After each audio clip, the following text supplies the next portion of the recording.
নমস্কাৰ বন্ধুসকল, SI Talukdar YouTube চেনেললৈ স্বাগতম জনাইছোঁ। আজিৰ ভিডিঅ'টোত মই দেখাম যে আপোনালোকে জেৰক্স কেনেকৈ কৰিব পাৰিব। এইটো এটা একদম সাধাৰণ ভিডিঅ' হয়, হ'লেও বহুতো লোকে নাজানে যে জেৰক্স কেনেকৈ কৰা হয় বা কেনেকৈ কৰিব লাগে। যদি নতুনকৈ কোনোবাই প্ৰিণ্টাৰ কিনিছে তেওঁলোকৰো অসুবিধা হয় বা বহুত পেজ নষ্ট হয়, সেইকাৰণে মই আজি ভিডিঅ'টো লৈ আহিছোঁ। আৰু আপোনালোকেও এনে জেৰক্স কেনেকৈ কৰা হয় সেইটো শিকি থ'লে ভাল হয়, কেতিয়াবা দৰকাৰত হয়তো কৰিব পাৰিব। তো বলক ভিডিঅ'টো আৰম্ভ কৰোঁ। প্ৰথমতে আপোনালোকে নিজৰ প্ৰিণ্টাৰটোৰ পাৱাৰটো অন কৰি ল'ব।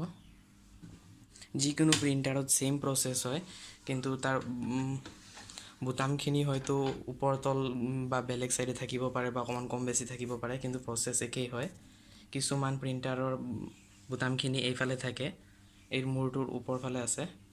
মূৰটো এপছনৰ L3150 মডেলটো হয়। বলক ভিডিঅ'টোত দেখাই আছোঁ মই জেৰক্স কেনেকৈ কৰিব।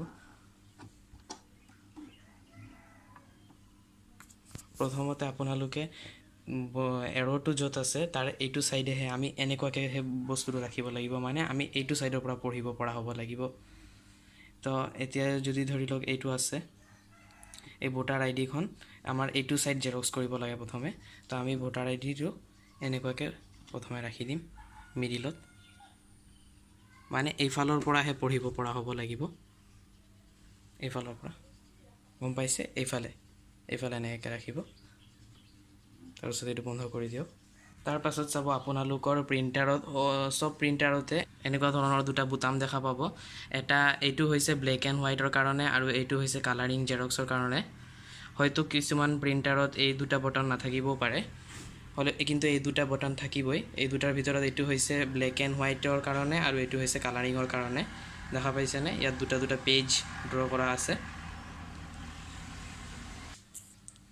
এই দুটাৰ ভিতৰত আমাৰ যিহেতু ব্লেক এণ্ড হোৱাইট লাগে, সেইকাৰণে আমি এইটো প্ৰেছ কৰিম। এফালৰ পৰা পেজ টানিব।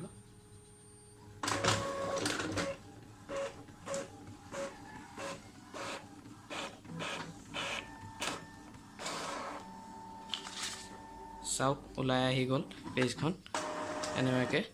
কিন্তু ভোটাৰ আইডিৰ যিহেতু বেক ছাইডো দৰকাৰ হয়, সেইকাৰণে আমি তাৰ বেক ছাইডটো কৰিম। তাৰ আগতে আমি এই পেজখন আকৌ দি লৈছোঁ। এই পেজখন আমি এনেকুৱাকৈ উল্টাকৈ দিব লাগিব, এনেকুৱাকৈ চিধাকৈ দিলে নহ'ব। এনেকুৱাকৈ চিধাকৈ দিলে আকৌ এই ওপৰটোৰ লগত নিমিলিব, উল্টাকৈ আহি যাব। তো সেইকাৰণে আমি পেজখন এনেকৈ উল্টাকৈ ভৰাব লাগিব, বুজিছেনে? উল্টাকৈ ভৰাই তাৰপিছত আমি ইয়াত এইটো পাছফালটো দি দিম।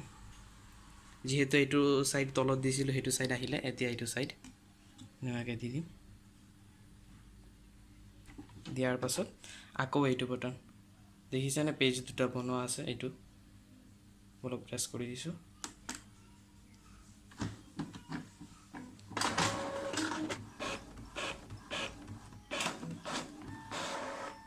চাওক আহি গ'ল।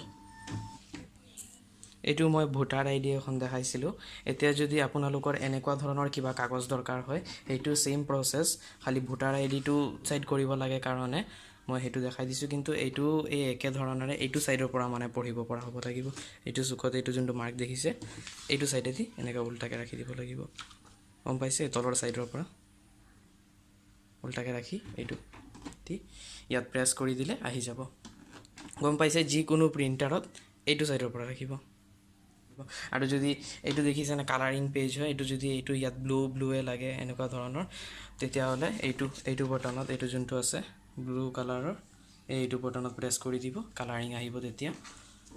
ভিডিঅ'টো যদি ভাল লাগিলে তেন্তে লাইক কৰি দিব, আৰু যদি আপোনাৰ ফ্ৰেণ্ড কোনোবাই নতুনকৈ মেচিন লৈছে বা কাৰোবাৰ এনেকুৱা ধৰণৰ দৰকাৰ হয়, তেতিয়াহ'লে ভিডিঅ'টো তেওঁকো শ্বেয়াৰ কৰি দিব আৰু চেনেলটোক ছাবস্ক্ৰাইব কৰিব।